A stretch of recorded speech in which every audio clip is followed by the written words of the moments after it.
ada beberapa kejadian gara-gara menghindarkan lubang, ada yang jatuh dan bahkan ada yang hampir bertabrakan.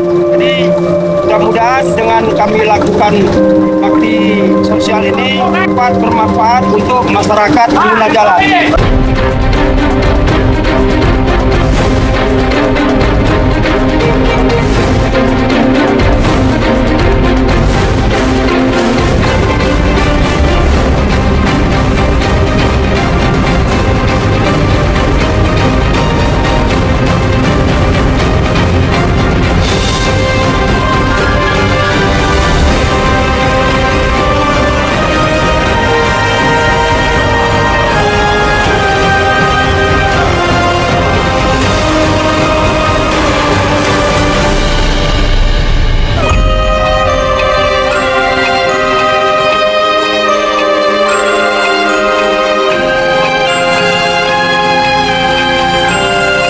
Assalamualaikum warahmatullahi wabarakatuh. Waalaikumsalam warahmatullahi wabarakatuh.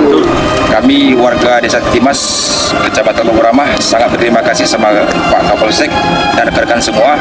Sangat antusias memperbaiki jalan yang rusak dan sangat bermanfaat bagi warga sekitar. Selamat Hari Bayangkara ke-78 tahun 2024.